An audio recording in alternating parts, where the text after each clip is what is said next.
ایوار باش گهدر و تماشاوانین بویر اف ام خلقك نوش برنامه پیواجویا کوچ برکی آنگو مسیرت مغترب دوی برنامه دا ام بحثا سرپیهاتی چیروکا کوچ برکی سرکفتی دکن میوانی مایه و خلقه کره باجار دیرکیه راهینر ریوبری اکادمیا ماورو یا ایطالی محمد سلیمان ناسکری بناوی محمد باجاری ویج باشوری کردستانی میوانی مبه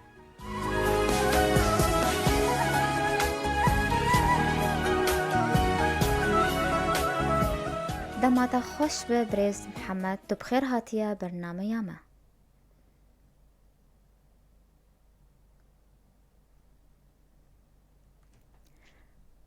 برز محمد بله دماتا خوش به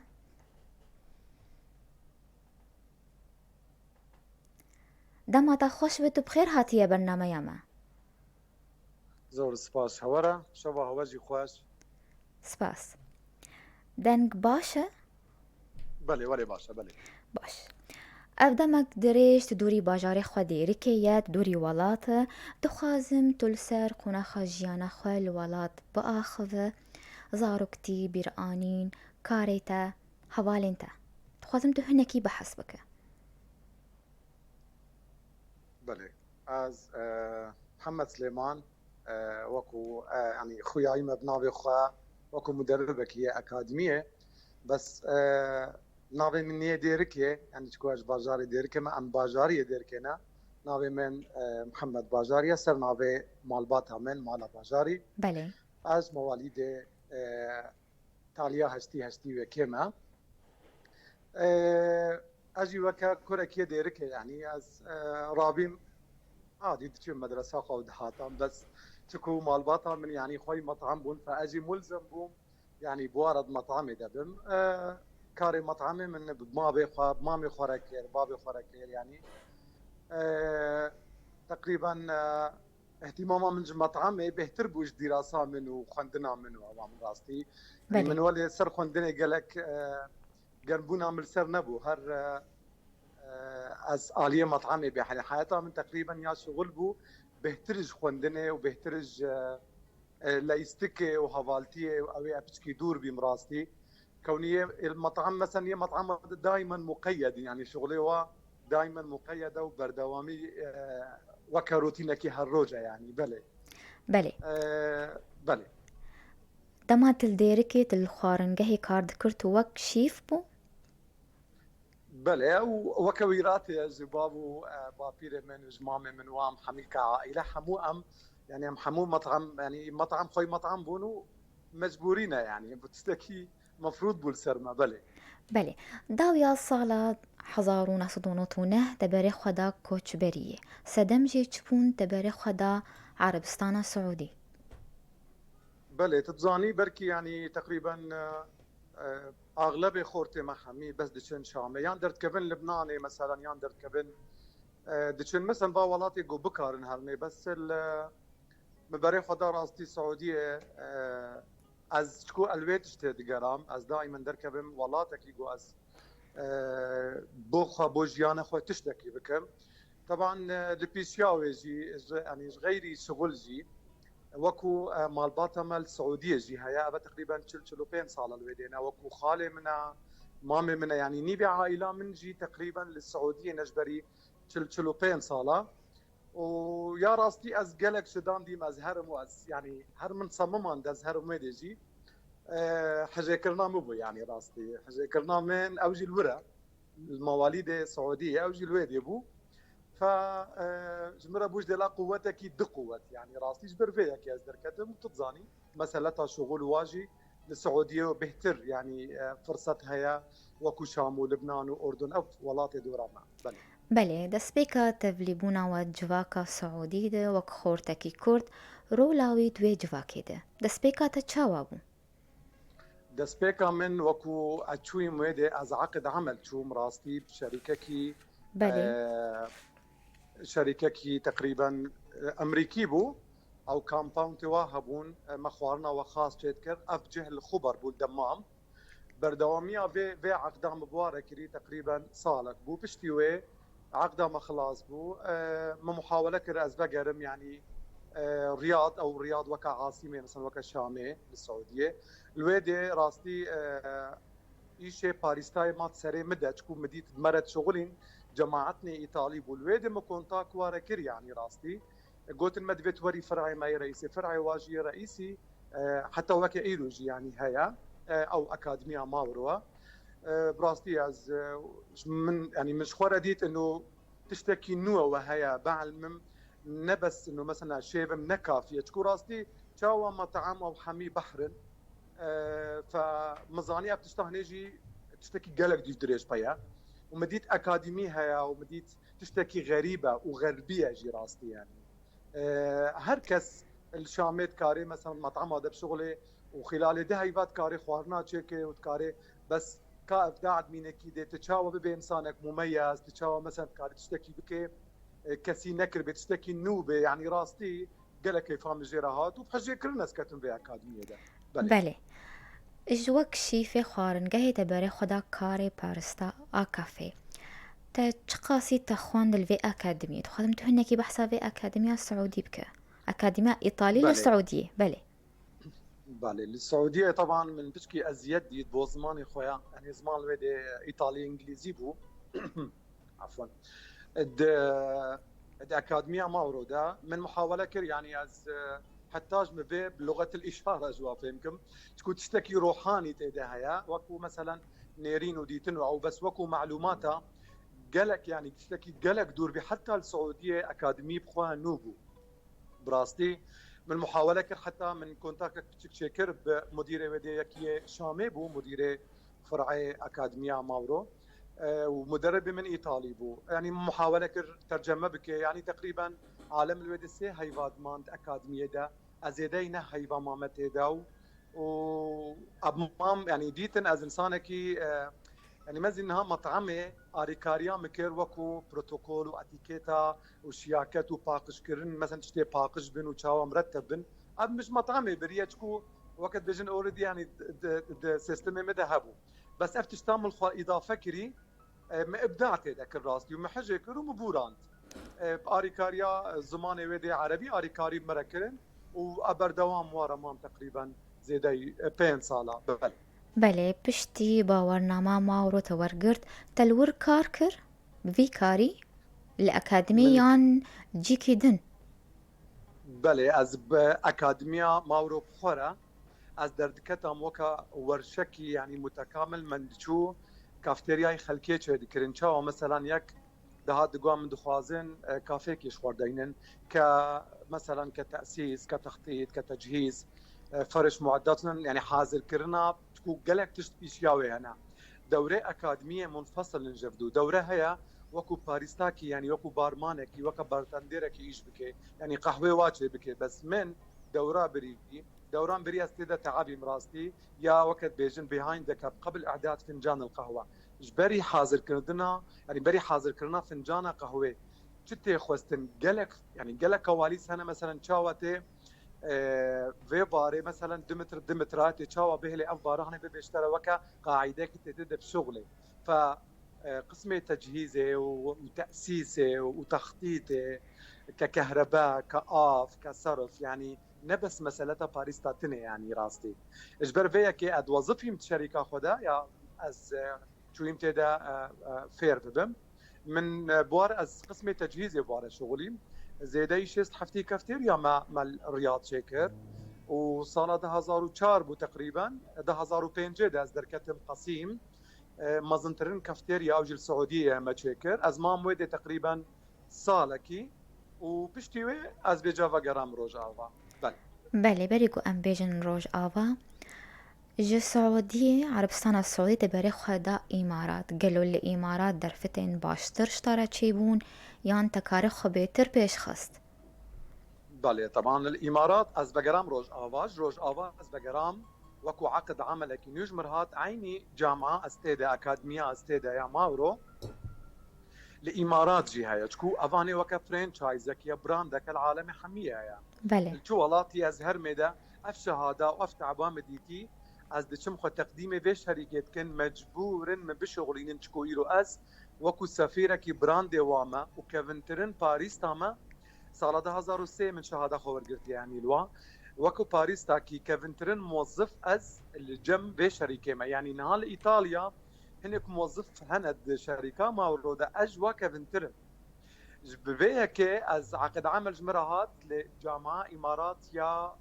جامعة الإمارات العربية المتحدة أبو ظبي طبعا العين از الويدة بوم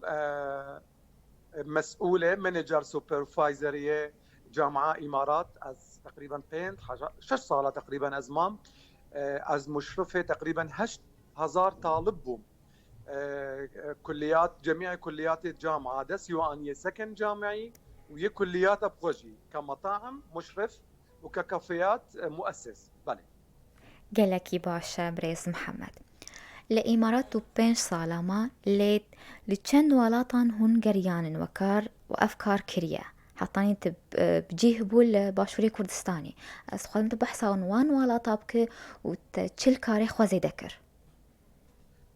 بله از امارات طبعا ام ضمن شغل خدا يعني ضمن شركه مدى عقد مردهاتان دولتنا محدود انه مثلا او ثقافتها قهوتها ده مثلا نولي زي دبا يعني هيا بغلط برنا يعني بدروستي عالم مثلا النظامي تشاواتشي كيف دهاتان راستي هناك خوي بارا بنياني مثلا دولمند بن او فرانشايز ذكرن براند ذكرن او وكماركات عالميه مثلا ماروجي او حفتي ودو صالة يعني دنياي تشتكي كواليتي وقلك باشا لأيراني عقد جمرهات وجيكي إماراتي بوما لأيراني جزيرة نابي وكيش مولك تدا تشكر نابي بازار مريمة دوي بازار ده من تقريبا 3 هيفا 4 هيفا تقريبا من او درباندن وما دك كافتيريا تدا فكرن اجوي ده وقرام دي ثانيه تشوم مصري جي واركيه او جي تقريبا اوتيل بو كيلومتر مالويدي جي اوتيل ضمن اوتيل ده يعني ما كافيه كلويدي جي تشكر تشتوي از بقرام دي ثانيه امارات ودي براز دركتن بيجا خارج بله خواهدم تو بحث أوروبا بك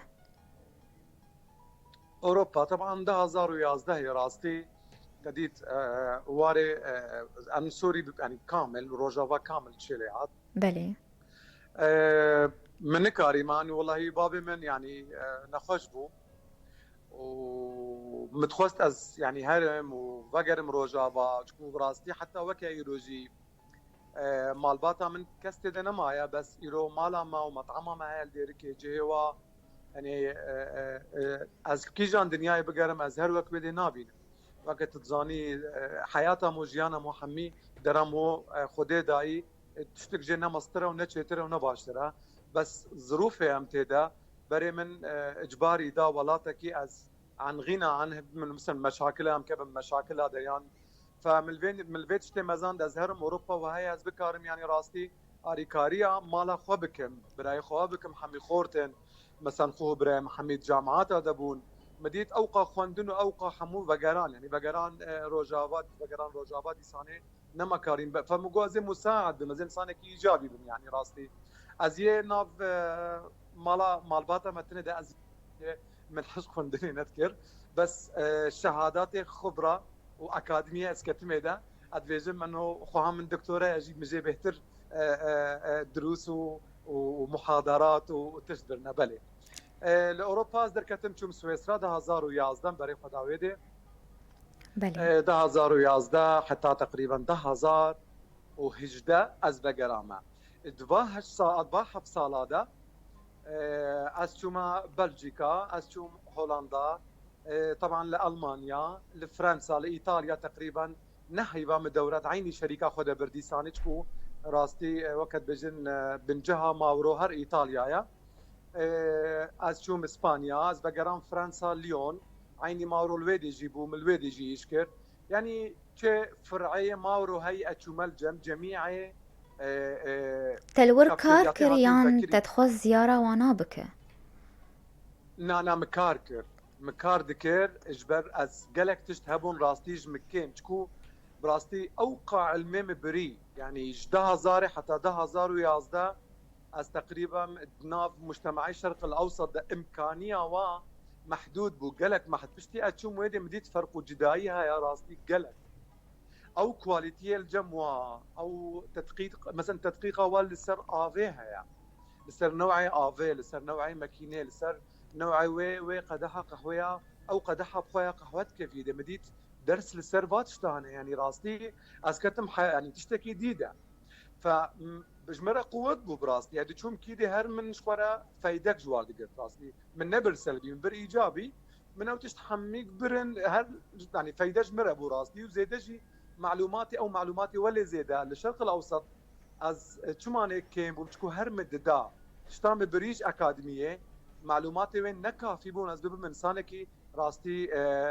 وقت بيجن صدي صد ان بروفيشنال في شغلي ده الا وقتها شويم اوروبا مديت از كاملين راستي مكاري از ببم وكو مدرب كي بيشياكي بسكنم هاجر برسيار كيش ببكي از نكبم حرجه ده ويجي نكم جهه حرجه ده راستي برباشا بريز محمد سركفتن جبوتا وجبو كاريتا ممنون أمينا ماما بركي كورت بستين وقرن برسيخو.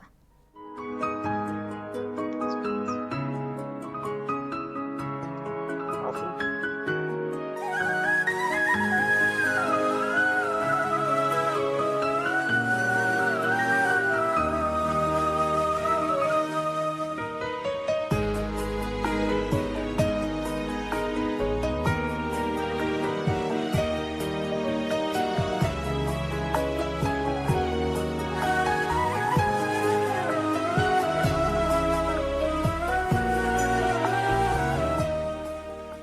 جار كيدن هون بخير هاتنا قهدار وتماشبانين بوير اف ام دوی خلقا نوش برنامه پیواجویا کوچ برکی آنگو مسیرت مختلف میوان خلقا ما راهی نروره ببری اکادمیا ماورو یا ایطالی محمد سليمان. جار كيدن تبخير هاتيا بريز محمد. زور سپاس هورا سپاس. ده 2018 و بریاردا گوهون لباشور کردستانی بجه ببن. تخوازم تو هناكي بحث بكي وبرياردة جوهن كومبانية كيفكن بناوي العاجل أبيض أكاديمية مارو يا إيطالي. بله هاتنا من يا كردستان طبعا اوجي از حساب دكم يعني راستي وكو قدرك يبو تشاوا از ج سوري دركتم بري خدا سعوديه من قوتتا آلي كي جبر اشغل شوم وآلي دي ترجي راستي اجبر حاجه كرنا خشوم بله او حاجه كرنا من طبعا رب العالمين ولي بسكي دريسكر بس الحمد لله بشتي هجدة صالة 19 صالة تقريبا از وقرام الفيدي او حاجه كرنام الفيدي منه او دوديت وام جهان هاف و اف جهرتشتي الجمن طبعا ماستر بو او جيج مرا قوتك بو بجال بيدي وقت انسان بخوازي ابداع كي متكامل يعني طبعا اراده رب العالمين والحمد لله قهامن يعني اف الجمن تشتكي قلك باشا قلق ما ظنبو اجمر ابو قوتك انه الفيدي او خبرتها من وشغله من وفايده من الفيدي جي بي بكم وكو فايدكي بو ملتي خو بو خوجي تشتكي غريب تشتكي نود تشتكي باقج تشتكي جين نعي تشكو حتى وكا ايرو او ابو دصالو چند هيبه كيما الفيدي براستي از يكمم لسر شرق الاوسط وكو مدربكي فما قررت ام وكاله ماورويا او 20 سال استيدا از الفيدي بينم بكاركرن بخدمتها ملتي خو او ثقافتها قهوه ومعلومات قهوه ياغو تشتكي نو الولاطي ما راستي الفيدي معلوماتي وابدا نينن من حمو كرت كتابه كده وكو مرجعيه كي مش فورا تشيكر والفيدي از تقريبا ددم تشاوا يكتي جمن اكاديميه از وكتابك كامل وكرسالكي از دكم دستوي ده اف شركان لنا في عاجل ابيضه خداني ويجي كاكشوفانا كاكشوفان خلكي كركوكيا او جي براكي دلاله شركه از اداره كم متكامل واز مدربه ويما وافاكاديميه هني مفكر جبر از خدمتها راستي ملتي خوجي بكم واز بكارم طلابنا مرتب وكمن دركفن والصباوجي بالمدرب ويعني باشا تخواستم بپرسم چند دا گلی کردستانی بر به بارستا چاوابو بروی وی نوعیش قهوه چاوابو. بله از ابخور راستي وكو معلومات قهوه الولاطه مال الشرق الاوسط عامه بشكنو بجنابوانا ده. بله تشتكي نوع تشكو براستي قهوه مدرن ناس ذكرن قهوه يعني اسكافيه بوا ويا تحلبو ادقوتني تحل وقهوه ما يا نورمال يا سوري مثلا او قهوه تركيه بله جورد بجن قهوة تركي. بله قهوه تركي تشكو اورجينال قهوه تركيا او اهل تركا 1600 وتشيل صاله 1600 وتشيل تفجري 1550 ويك يكي خلكي شامي ويكي خلكي حلبي تجار بون لمكة لمدينة قهوة آنين وأول قهوة تشون لباجار اسطنبول ذكرن بس تاريخ نموثقة فتركا تاريخ وثقانت وكرب نافي خوا 1600 وتشل هنجي قهوة تركي تشيكرن نافي أبي قهوة تركي بس أو خوا خلكي تركا نقهوة ديشينن ونعلى قوافها فقط جوارة ديشي صور دكن وجزوجر تشيكرن يعني بجن عادات مختصة يعني عادة الغلي ركواقة جزوجر تشيكرنا بس نافي قهوة تركية يعني بركي ابنا ما نخوش به بس راستي قهوة تركية يعني بله بريقو ام بحثا پروردا اكاديمية بكن هندري اكاديمية بچرنگية اتخوازم تهنكي بحث بك قناخن امادا كرنا قهوة بارستا چاواية بكورتاسي. بله قهوة چه بس از وگر از عفو قهوة بارستا چاواتتك. بله باريستا ناوي وكا ناوي شيفا باريستا وانساني قول بشتا باريت سكنه خدمتها مشتريه خدكه باريستا هجر اكاديمي بي از ويدبم د جو قهوه د چاوا قهوه چه بو کی چاندی کی در خستيه چاوا چه بو چاوا در دخن چاوا چار هيواد مين حتى اب هر زبون نكتي تجير بلود بيجه يعني دما اوت خوازه ترجي نا متكامل تجمن اد بيجمد قهوه چاوا كشف بيا قهوه چما ناوي قهوه چما ناوي كرنا قهواج متقهقهون يش قلكي تشتغلي را اف ناف سروي يعني سروي القوه بري ناوي القابو تشتا بري كافيين يان تشتني مثلا مقوي تدبان القابه بذكر انتو فقري تكون مسلمانه تشتاني نشر كل راستي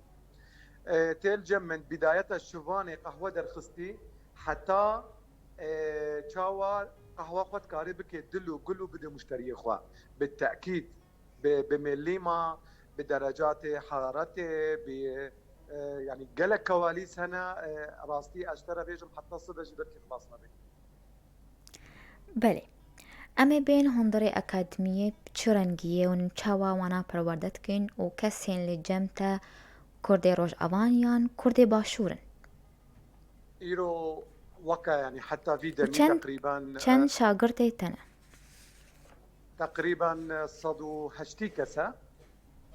وتقريبا كس جي لخلق سليمانية هنا جوا صدو يعني تقريبا صدو ده يمي روج آبانا طبعا خورتي مي روج آبال فيدي ما شاء الله حمي جهوا راستي بلندن وكو يازوان ناس دكم طبقاز ناس دكم يه حموشيف ويت باريس تادا هاتن راستي هاتن خوا بيج ببن هاتن معلومات ابقى وكو خبرتي الجموة كشغل هيا بس ايرو نزاني بون ايرو فرقا في قهوة چيا اف قهوة چه فايداوية يعني قلك معلومات هبون جواكيم وقتي هاتن جمن بوي قوته وي خبرتها وارا يا كيفن يا قوبيت شغلين جوار ابو دو قوة راستي ايرو از شاغر من الجميع كيما از دعوارا تبكي زي تربكم ندفي اجي تشتكي زي ذا بدم خوي في شغلانه حتى اوجي دائما فازدهلم دائما برنامج كي تشيكي وكا تشار فصل وكا بجي تشاوا تشار موسم هنا تصالي ده اوجي انسان كي موسم دائما حميد تشتي نوجم هبه بس يا ترى وقته بخوازي مشروبه كي تشيكي نو قهوه كي نو تشيكي ويشكي دي تشيكي ديز لبا قهوه تشيكي تكون لبا قهوه چلو تشار صنفه نكهات اتدنا او چلو تشار سر مستوای دروسی خوی روزه دبه و دعلمی چاوا قهوه جمدی ويا بله غير دائما بكاري نوكي. بله جبو دمامجي مر آلي كاربة بريز محمد تو بحسكر كارمندينتا سليمانينن وخلكي روش آفانن هون چند ماها دمينن حطاني ون باورنامه ددنوانا ج أكاديمية. بله انساني جو ايش كربه صالك ددوا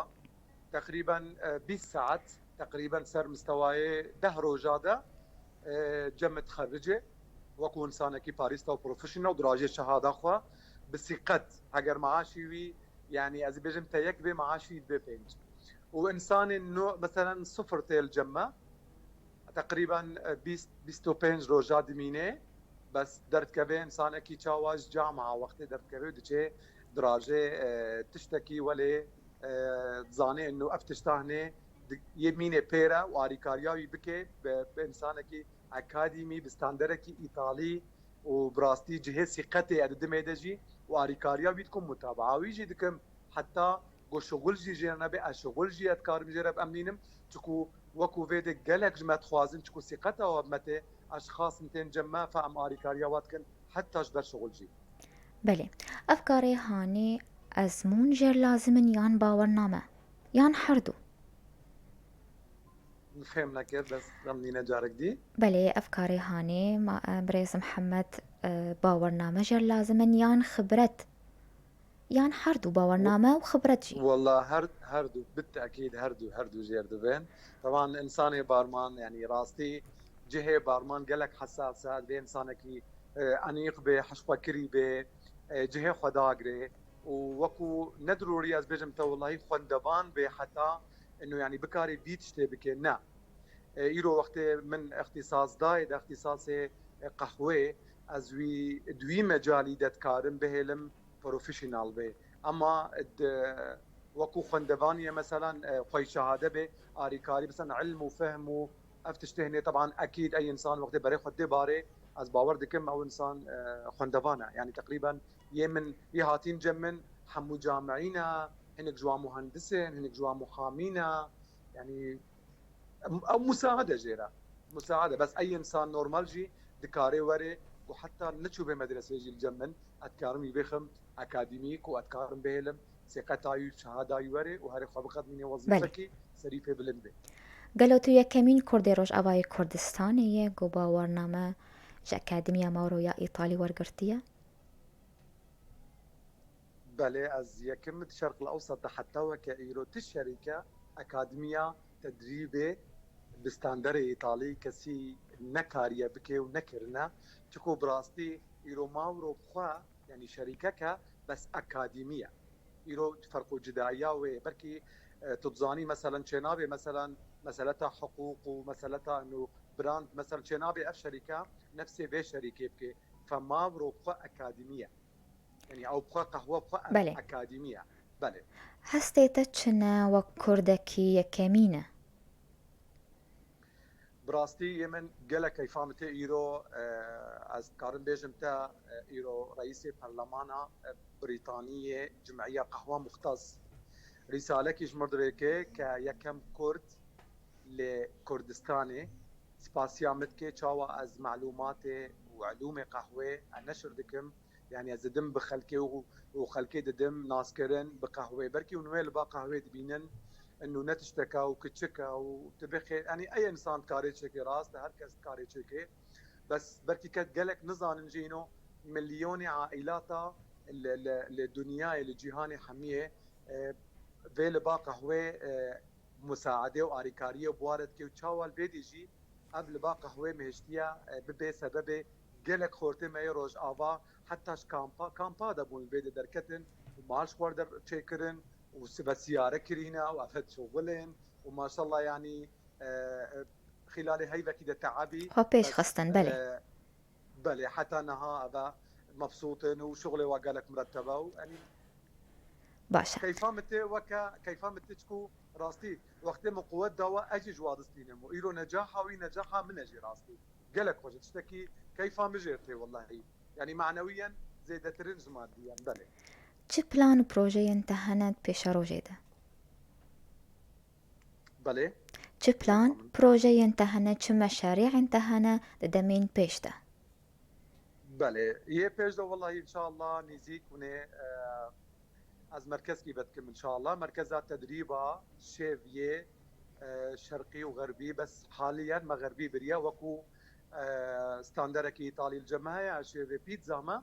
وكو بيتزا وباستا ويعني ساندويشات وبرجر وسلطه غربي اما ويجي بكن وكو اكاديميكي ان شاء الله نيزيك مع اعلان سروي بكن وكو اكاديميه ماورو عاليه قهوه دا طبعا دائما تشتينوها هنا امي والسا قهوه مختصه جما وقهوه كي بتشكي جرانا بس تشكو هنجي دبي بيج دت شي دنيا يعني راستي دبي وري بيدي او قهوجي براستي اسكسينا بينم جمع شي تربه وجمع بيش كتي تربه يعني تشتك جمع كيم نينا ايرو حميتش برد استمايا وان شاء الله تشتاوري بيشياما قالك فرق جدايا بريا افورتي باشە هاتين جمع ان شاء الله مبهلن حمي بيش كevin بهتر وبهتر دبالەوەت هەیە بەگەرا وڵات ئەگەر وە سەردانە ڕۆژئاوا کرد وی ئارمانج پرۆژە چ بن هۆنا نافکردن گۆ ئەکادمیەکێ vەکن لە ڕۆژئاوای کوردستانی خۆرتێمە ون پەروەردە بکەن والله كينافي يعني كينافي بقري ولاتي خا كينافي بقري ناف مال باتا خا وناف اهلي خا براستي تشتكي انا بيجم توكو خونك يا ان شاء الله ببي يا رب چند خوش با الويدي از هاتبام ديركي وهاتبام قامشلو واز هاتبام عامودي واز هاتبام حسكي وشبام عقريني وشبام كوباني حتى ولاتي سوري يعني حمي محافظات الجنوب مشكلة لنا بس چند خوش با ايرو اكاديمي ديركي مذكر با وأف خدمتاني من اشتبا أف قهوة خوش وأف تشتي أشي دكم ملتي مبخوش يجي بخو يعني چند سري من چند از ويدي مثلا از خود بينم از انسانه كي مميز من شغل خدا فالويدي ناف اهلي خدا از چند بلندام يعني كي ناخوازي بلي والله سري مدى ان شاء الله بس بشكي بلا اوضاع ان شاء الله ولي ايش بهرن وباشتر ببن ان شاء الله انت ببيني عمل ويدي نتشكو راستي مالا ما وجه محميه وزرا راستي بلي بله ابدا مقدريش تو الغريبية تو تشاوا خورتن نهد بينه ين بري خدانا كوچ بريه لچ دگرن لكار دگرن لخوندني دگرن لراحتيه تو تشاوا وانا دبينه تو چه شيرتي الوان والله جيتك والله وكو شيرات براستي يعني ايرو از دبينم خورتي مع مثلا روجافا از بحثا الغريبيه محكما تكون ملزما قانونك اما يه خليج يه مديتين الخليج او جهات بون عقد العمل ايرو الفيدي الكردستاني اتكار مشترى بحصاوا بكم يعني ازي بيجمت تقريبا هشتي الصديق حمو تفكيره وراستي سلبي قلق عاطفينا وراستي تشتاج واتي خوستن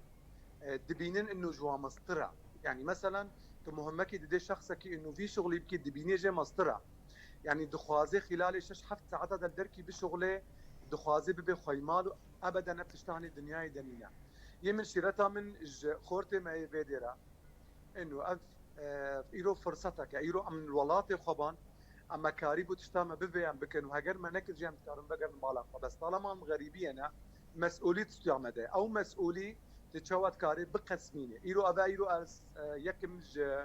باخورتت بحسابات كي اجي هاتم فيدي براستي ملدورا خد مزان حموم مثلا بنايات ومطاعم وكافيهات من جهه وتيدا ندي از فكرين تشاوا از ببم تشتك الفيدي طالما اف شغله هنا دستمد يا اتكلم تشاوا براس كاربين يعني تشاوا زريبه ببم تشتكي مميز از راستي قالك عزم من بدايته حتى سالق سالونيبه حتى من داخوا كورونا هاد حفت هشت هيبا بشتي وينيو كان ببينج هيبا مثلا بقران زلنج يخوا ودي ثانيه مي استمراريه بكن فاز داخوازيا من سبورتي ما يفيديرا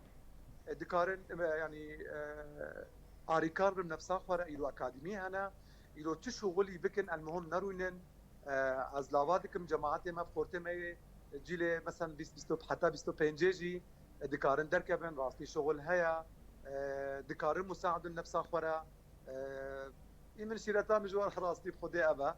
بس باشا بله قلت انك تهب بريس محمد ام بي خلقا خواب داوي بكن قلتنا من اول تشتا يكم از باسيا هو دكم وكادري